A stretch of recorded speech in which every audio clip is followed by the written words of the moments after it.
So we'd been keying a lot from the left-hand side and having the talent on the right-hand side looking left, so we had to switch it up. This gave us some unique challenges. I was having a really hard time with the light, especially with people with glasses. I wanted to move the light back further. I couldn't. I had to raise the light up just because we kept running into this glare. Even with the polarizer, it wound up being fine. We made do, and then we were also somewhat rushed because we couldn't get into the room when we needed to. And we're using that projector mount again, that just gives that nice bit of texture in the back. Actually, in this scenario, we had 6 lights. Let's see, we had a key light, the projector mount, we had a hair light, 2 lights doing ambient exposure, a B200 and a B500. And then there was another light in front of the stairwell hidden. That little pocket of the room usually gets a little dark. 3 camera setup. I did 2 cameras. I brought an FX6, FX3. Andrew brought a FX6. Would love if you guys would follow me on Instagram. I post a lot of the behind the scenes when I'm on set, and usually that's basically just like a little preview for these vlogs. And then so we had another day of that education camp client. We were back all setting up, same sort of setup, but this time I brought the 720B as my key light. Angelo's back. He was so helpful the last week. I was so stoked to work with him again. And then so in this room, I saw white walls. I'm just going to bounce the light off the ceiling. You should have seen all the kids' expressions. It was pretty funny. And so we were shooting in PAL because the client is based in the UK.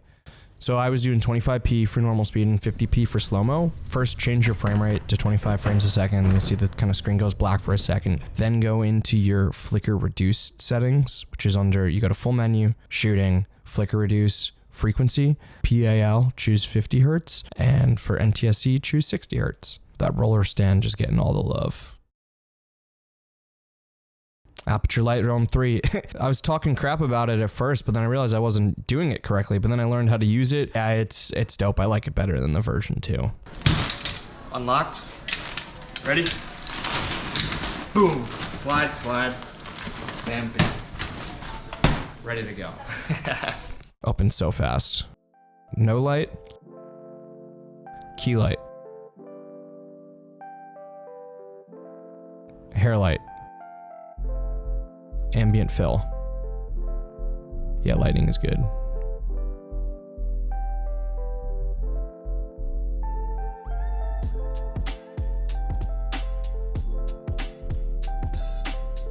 I'm noticing a lot of these times my key light seems to be like backed up right by the wall. It's where I would love a little bit more space for it, but that makes sense. That's just me trying to, create the most depth in the room. Pretty stoked about, we got some good exposure out the windows, which is always nice. Oh, and then Awa, great photographer. She was awesome to work with. She worked with us both days. I'm gonna go check her stuff out as well. It worked out great that I had all my stuff, and client asked, "Oh, could you do headshots?" And I'm like, "Oh, just like use my setup." And she was super grateful, and always happy when we get to help out the photographer. Angela got some dope BTS, all with these Ray-Ban Meta sunglasses, I think they're called. Insane. So then at the end of the day, they had like this award ceremony kind of thing. And again, I was only really contracted for one camera, but I figured well, they might want to just have it continuous. So I just left the FX6 running in the back. And then I was swooping around with the FX3 grabbing more B-roll shots. So if you are a returning subscriber, the next part of this vlog is basically just a re-edit of a few vlogs. I had to take a few vlogs down. I kind of had to crop out a couple things. Some of the things that I showed I wasn't really supposed to, so I still felt like there was a lot of good stuff and it was worth re-editing. And instead of just re-uploading a bunch of videos that you guys have already seen, I figured let me just kind of recut everything and just keep all my favorite parts. But, if you're new here, I think you will find a lot of value. It's just kind of behind the scenes from a bunch of different shoots as a DP and camera operator. Mic check, 1 2 3 1 2 3. All right, sounds pretty good. But yeah, all right, we're back. I wanted to make these videos a lot more frequently, but I've been extremely busy. I just had 9 days of shooting over the last 2 weeks, all with the same client. A lot of documentary work in the education space. So with these jobs, it's pretty much interviews on the flies and B-roll in and around classrooms. It's pretty rinse and repeat, but again, showing off that B200. I love how there's no power adapter. It's just a plug and boom, you're good to go. Brought the Ferdel out as well. Hadn't used that in a while. That was pretty nice. This is what it looks like being a DP and camera operator in New York City. You have to get creative. There's steps, and this is, you want to put all your stuff on a cart. You got to figure out a way to get it down 2 steps. So Eric just picked up the 16 to 25. I have the 16 to 35. I'm kind of jealous. His lens is smaller. It's lighter. It has that aperture ring. I've had that 16 to 35 probably for 4 years, so I have no interest in swapping it out. Trying new things out here. Was trying the monopod now because I have no way to stabilize my rig, which is really annoying. And right away, if you kind of lock it off, it's fine. But if you're really trying to do some tilts, it's no good. It's just way too much weight, and it's really frustrating. But again, I was trying to figure out ways to, make my life a little easier. I have a bright tangerine base plate for my FX6. It comes with like this mini dovetail adapter kind of thing, so that's how I was easily able to put it onto that monopod plate. We're using a big 5-in-1 right here to kind of cut off light from the ceiling. A lot of times these overheads are just really nasty and just not pleasant. But I do like the big 5-in-1s for what they are and what they offer, but again, they're not the best for rigging. And then Eric rocking my 35mm 1.4. I freaking love that lens. It is honestly like my favorite lens for interviews in terms of a camera. Do want to get more G Master primes. I think next I want to get the 85. So then for interviews, we could dial in on 35 and 85. Happy to see that the A7S III got an update for timecode, but just having that SDI port for timecode, it's just, you need it. Seeing a common theme here, a lot of this is pretty rinse and repeat. A lot of times we'll go into like a principal's office and they're kind of dirty, so got to do a little bit of cleaning up. And sometimes these rooms are really tight. And I feel like we've gotten pretty good at making stuff look good relatively quick. It's all about just minor adjustments, figuring out what light needs to be added, blocked, diffused, what needs to be cleaned up. Polarizer is really living on my camera pretty religiously these days. It really is a magic trick. This day was a little bit more chill. This was more of an event kind of thing. So it was honestly kind of a pain not having anything to stabilize my rig. I was just running around with a tripod, basically for a week and a half. It was annoying. But while it was annoying and cumbersome, if I wanted to move, I had to completely set up a shot. And also that has its limitations before rolling on something with sound. To our sound mixers, I apologize. To the flip side, I feel like it really helped me kind of focus and just be really intentional about my framing and my shots. At least if I had the time for it, OTFs, it's a really cool spot. Sometimes with locations, you just get lucky where all you really need to do is add in a key light and get something looking pretty good.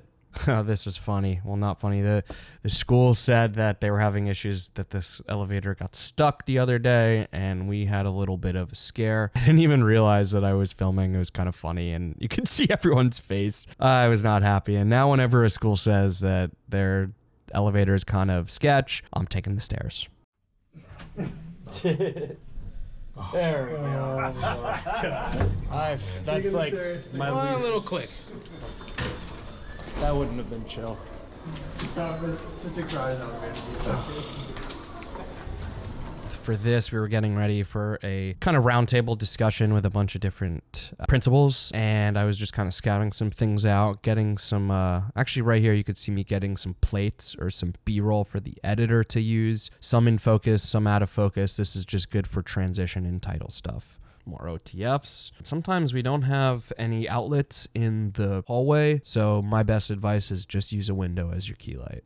This, I'm telling you, was the smallest room I think we've ever had to set up in, but honestly, I think it came out pretty good. And then on Sunday, I got to shoot my friend Paul his paintings. I rarely do photography work these days, but I always help Paul out with his artwork. He's an incredible painter. Check out his stuff. I don't think he really posts a whole ton. I'll try to link his Instagram, website, whatever. He just had a gallery, and I just love, being able to help out my other creative friends. For these shoots as, the B camera, I'm pretty much religiously living on this 70 to 200. It really is an amazing lens. I've already made a review on it, so go check that out. I'll link it above. All right, so first big upgrade to the kit. Yeah, Eric bought a Matthews 40x40 Ultra Bounce floppy. This has both a white side for bouncing light, and it also has a black side for taking away light or creating more shadows. So we either use this as bounce or negative fill. What's cool is you could, rig this up in different configurations, either flat or as like kind of an L shape. It's so much better than using a 5-in-1. There's, a little hook or a little pin to just put right into a C stand. This is what I want to get. Figuring out where are we going to set this interview up. We kind of figured out that the cement on the floor was giving too much of a bounce onto our subject's face on a bright sunny day. And the best thing about doing this is you learn different things every day, and these are just little things you could add into your toolkit. So now I know, bright sunny day, I am not going to bring a subject right onto a very bright cement floor because that bounce is just going to be way too much. All right, so another day. This time I'm the DP on this job. It's the same client I've been working with, but sometimes they have multiple shoots, and when that's the case, I get promoted from camera operator to DP. My homie Eli, who is a fellow cinematographer, he has the Activate head on his Flowtech sticks. Man, I want to get this. Look at this. It balances perfectly. My Ace head, while I like it, does not do this. He joked around. He's like, I'm pissed I brought it because now you're going to want it. And now I do. So we went into OTF/interview mode, went for some windows. I think we did like 6 looks in this room. And then I'm back at the school I was at on Tuesday. It's always about all these little micro adjustments that help make a better image. This was a big day because my Easy Rig was back. I was super, super happy I missed it. And now I have this new quick release system. See me right now taking the rig off the tripod, putting it on the floor, and drum roll, please. Oh, we are so back, and had to flip the GoPro around to get that angle. Look at that. That quick release system, I didn't have it previously. It is honestly a game changer for me. Celsius, please sponsor us. We drink Celsius every day on set. So now I am only going to wear pocket tees on set so I could put Celsius in my front pocket. Why are Eric say hi to the GoPro? But there's probably the can there. Why? You really, as you were saying, like you get invested into the program. We're YouTubing now. So, say what's up, Dan. Hey, what's up?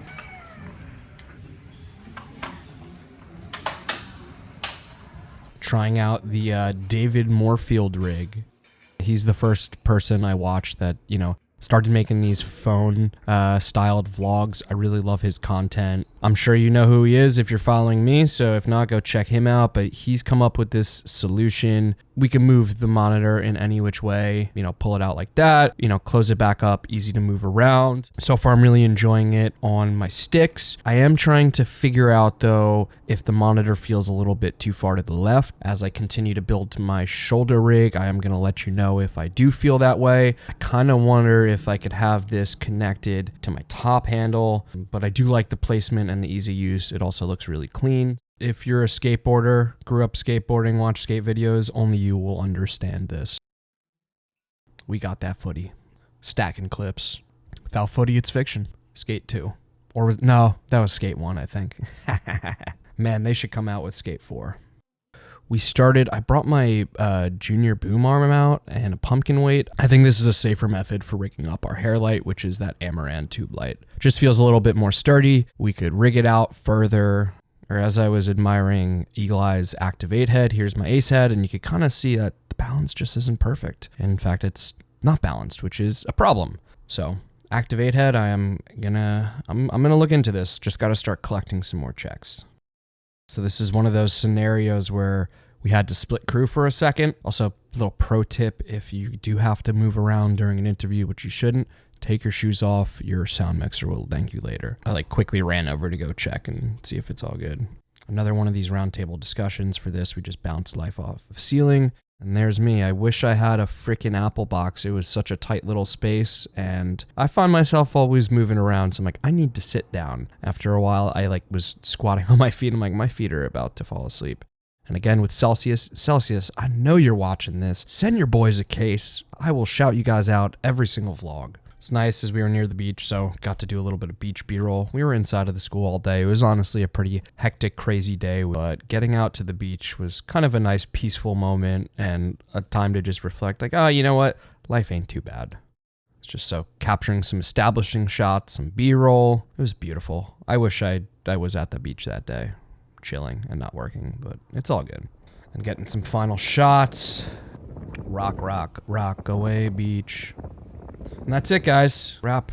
Oh, also, finally, hit 2,000 subscribers. Thank you guys so much. I'm super stoked. It took me 3.5 years or a little over 3 years to get to 1,000. Took me 10 months to get to 2,000. Let's get to 3,000 by the end of the year. That is a 2024 goal. And I've noticed, I looked at a little bit into the analytics. I should probably dive in deeper in terms of this channel. The 3 vlogs that I've put out, I've noticed I'm getting a lot of subscribers from them. I think the view time is higher. So you guys seem to be enjoying this kind of content. I think this behind the scenes documentation is probably more valuable than maybe some of the other things I've done. Not to say that the gear review videos don't have their place, but if you're a freelance DP, camera operator working in the field, whatever it might be, consider subscribing and follow along my journey. All right, so I have been very busy for the past 3.5 weeks. Filmed an award show. This was a really cool space. This already feels like a lifetime ago. So we first did this OTF. I wanted to shoot more head on with the whole theater in the background, but we didn't even, have a light ready at the time. So moved the talent a little bit. And also then we had this, natural backlight that was already kind of in the space. And you could see we just basically utilized the light that we already had. Thought it came out pretty cool. I was rocking the Easy Rig, and this is my most recent configuration, my monitor mount. I love this monitor swivel from Condor Blue. It's my favorite monitor mount that I've ever had. I use it on all my cameras, all my rigs. I definitely recommend you checking it out. I had concerns it would be too heavy for my top handle. It probably is a little bit. It definitely leans a little bit to the left, but it has been doing a really good job. FX6 Mark II, please make a stronger top handle. Celsius, you know the deal. Set up for an interview in here. I was just happy my Easy Rig was back. Man, this feels like so long ago. Just getting some quick B-roll. We actually brought a light up there for another interview really quickly. This came out really dope. So I love when you barely have to do any work because the location is just naturally awesome. The next day, so this is the first time I've ever been pretty late to set. To be fair, I wasn't done unloading my gear in my apartment the night before until 11:30 p.m. and we had to be at a school at 7:30 a.m. Eric called me at 7:30 a.m., which was call time, and I was like, yo, I messed up. Probably about 5 minutes late to actually recording, so it was fine. But of course, it was the one day that I actually had parts of other people's kit, including sound, so I felt really bad about that, but it was all good. Utilizing the SAC a good bit that day. I just released a review on that. Go check it out. I will leave a link above. It was nice switching from the SAC to the tripod this day. I was also using the Easy Rig, but there was just certain scenarios where it was just almost easier just to throw it right on the SAC. Not as much of a put the whole Easy Rig on, do the whole thing. Gotta show off the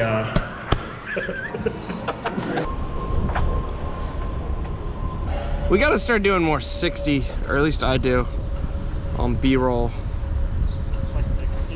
Some of the long lens stuff for me, for signs that don't have movement, it makes it a little easier for me. Like this shot, I could just do a quicker movement and it'll look better. Oh yeah, I'm not taking a shot or anything. Oh, that's the magic of polarizers, baby.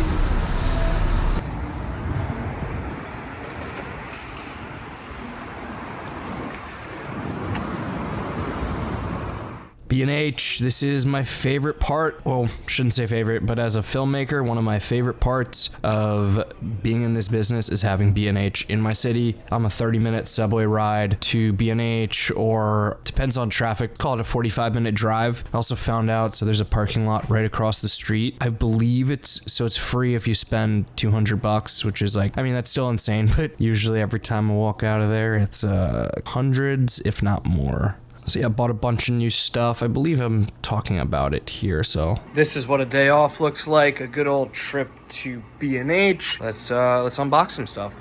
More audio gear. This is actually my second copy of this. This was my first recorder that I bought 10 years ago. I own a H8, but I have some shoots where I need 2 recorders, and this was on sale. Also, even if I'm using one, let's say for an event type of thing, I like having a backup, and again, this is on sale. So this is going with my audio stuff. This stands up just like that when it's all wrapped up. That I really like. So I got the barn doors grid thing for the Amaran T4C. I actually own a Nanlite Pavo tube, and I didn't like the barn doors that it comes with, so I'm gonna give this a try. And let's see if it works on my tube.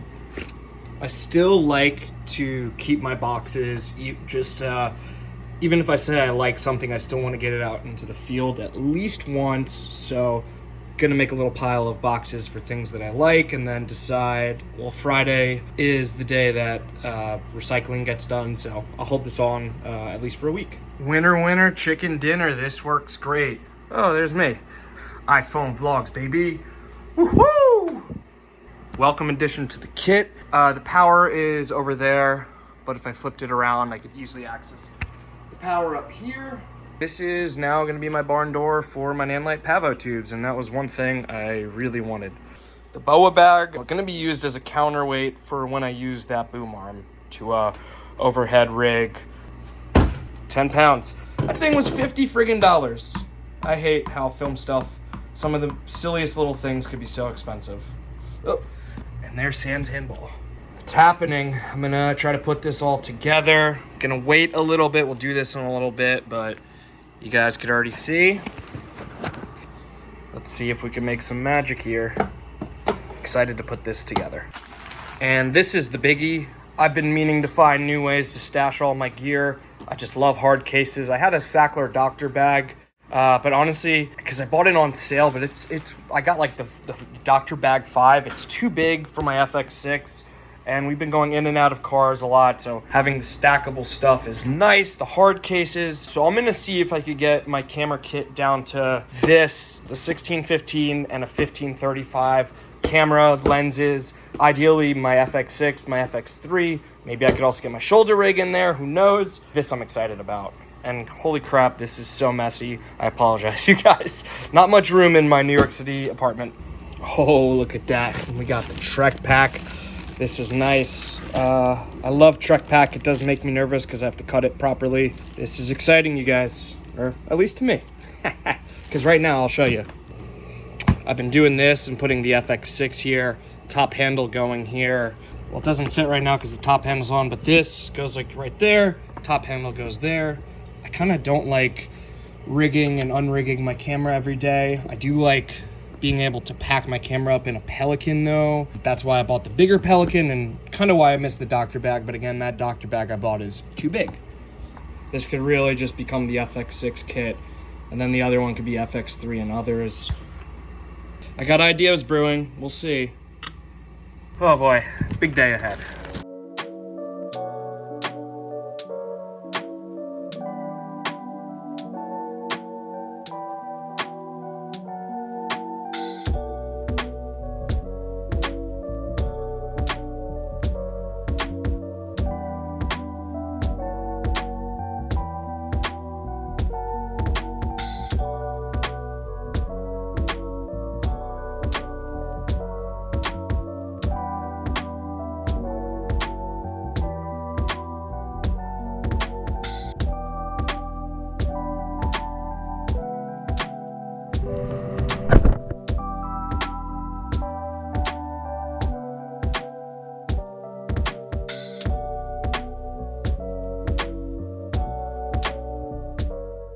I just bought a bunch of adapter rings for my Freewell filters. I'm going to put these on all my lenses, so now they will be compatible with my magnetic filters. This way, when I do lens swaps, I don't have to change the little filter out. So the only downside of this is that it's like pretty easy for these lens hoods to pop off. Not the end of the world, just something to note. Because it really is designed for this, you know, see how that's nice and snug.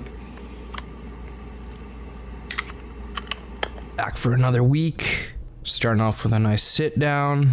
I need to get some floppies. Oh, this is a fun little scene shooting in the gym with some student athletes. I always love when we could get the camera really moving around, just, I don't know, something with movement, activity, sports, whatever. It's always fun. This was a little tough. A lot of this stuff looked like it was from 1970, which honestly it might be. I want to do it one more time, but just from, you guys could start like right here. Crazy exposure changes. Yeah, no worries. So you could start from, yeah, about there is fine. Yep. Cool. Thank you. And this was me back as a DP this day.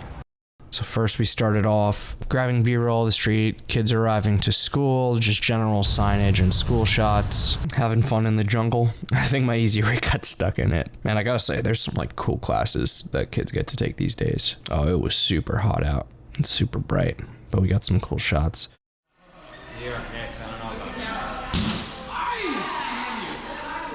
Got to bring Adam along on this shoot. It's always fun being able to refer friends onto a gig. Networking in this industry is everything. It's all about who you know. Make friends with the people that you work with. Refer your friends. They'll refer you. What goes around comes around. That's one big piece of advice and something that's really helped my business grow. I love bringing on different people, again, just to kind of expand my network. Everyone has their own creative sauce, and every time I work with someone different, I always learn something from them. I love, like, even if, like, let's say I'm the DP, I'm like, I want to collaborate. Like, oh, like, what do you think? Where should we put this if I'm in a bit of a stump? So definitely work with as many people as possible. You will learn a lot and grow your network at the same time, and then at the end of the day, should also make you more money. Poor Nizar, I think I hit him in the head with the tube light. This is why I'm not a gaffer. Too clumsy.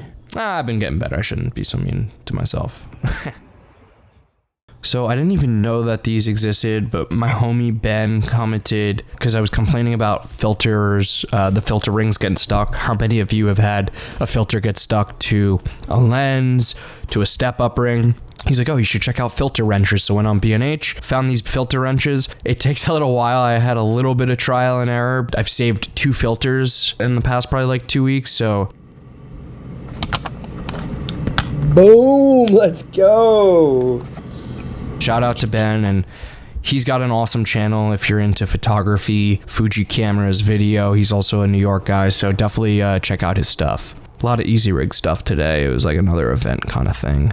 It's starting to get really hard to tell what day is which. We filmed this boxing class. Beforehand, I thought we were going to be in like an actual boxing arena. It was just in a hallway. Even beforehand, I was like, it would be really cool if we could get one of these lights up there kind of as like a backlight kind of thing. So we put up Eric's 120B and it kind of acted like a backlight. I put it really low. I think at like 5%. The kids were short, so it was really cool. We were getting some cool flares, a lot of texture. Now what I would like to do in this scenario, lower it just so the light is like right behind their faces. So, you could kind of go in and out. And honestly, I feel like I could go even lower on the light. That's the thing, is I love experimenting and trying new things, and adding in a light when you can is always going to be better.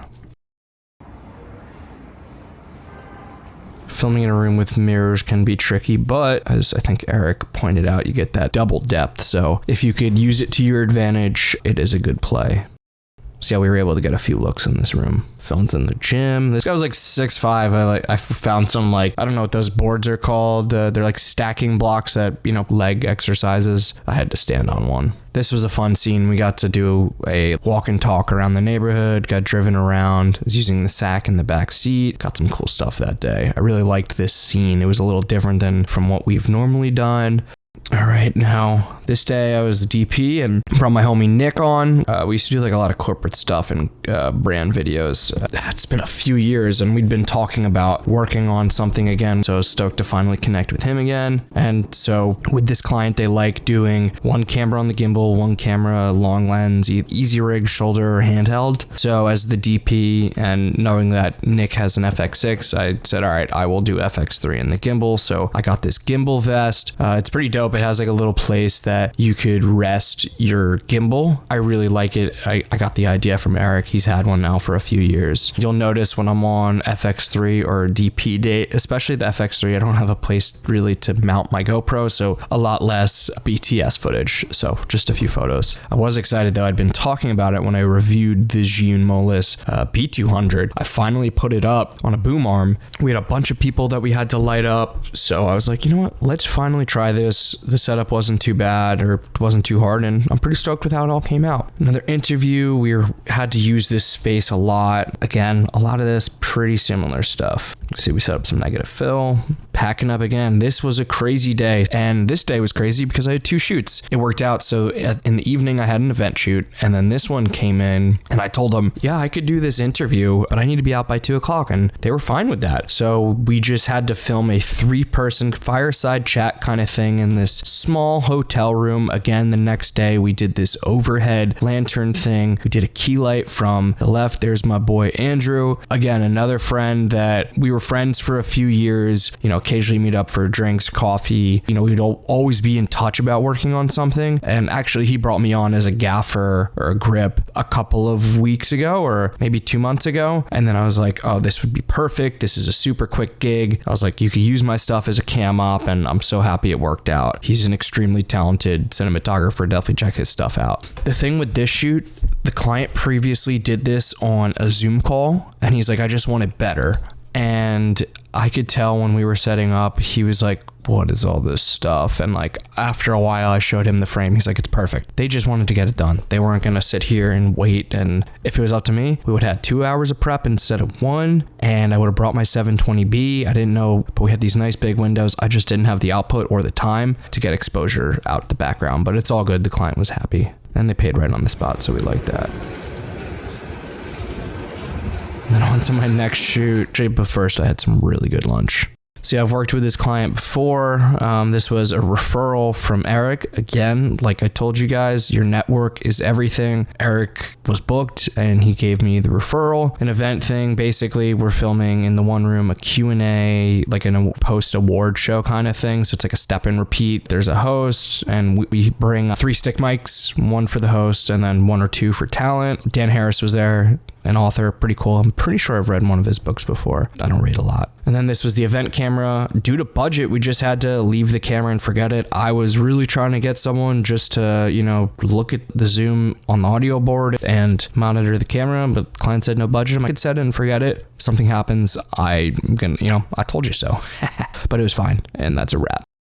Another day, this was a big one. Got to finally bring out for these jobs. We were supposed to have a really big interview. Our main subject got canceled, but we had other big interviews. But I brought out the goods. I brought out the 720, the projector mount, the 5-foot softbox, and we, for both of these interview looks, we created some window light or fake sunlight with the gobos. I'm pretty stoked with how these came out. We talked about creating a booklet. I just didn't think we really had the time or space to do it. Maybe we could have. I need to get another, like a big, 6x6 diffusion. I don't know. There's so many, grids and cloths and muslins and this and that, and I don't really know which is which. So I'm gonna have to do a little bit of research, but I want to start really diffusing my light even more, or just starting to do book lights. But again, like this dock stuff, we don't always have the most time, but honestly, bringing the 5-footer out was pretty nice. And I think we did pretty good at making these 2 looks look like 2 different rooms. And then, oh my God, it was torrential downpour raining. And I literally had to take everything out of my car. Literally right after this, I was freaking soaked. Not happy. Back on gimbal duty today, which honestly, it's growing back on me. I've talked smack before, but with this gimbal vest, I kind of miss, when I'm the B cam, I'm the long lens. I kind of miss wide angle lens shooting. In some ways, it's easier, depending. Actually, but for group shots, it's kind of hard. At least lighting wise, we didn't have a lot of time for this one. Guys, that's about it. I hope you like this content. If this stuff resonates with you, if it's entertaining at all, I would really appreciate a subscribe, liking the videos, all the YouTubey stuff. Again, been loving making these vlogs. It's fun. I like talking to a camera. It feels real for me. Just speaking my mind. There's no script. I line everything out in a timeline on Premiere, and I just talk about it. So let me know if there's any more stuff you want me to talk about, or if you want me to shut up. All right, guys. Bye.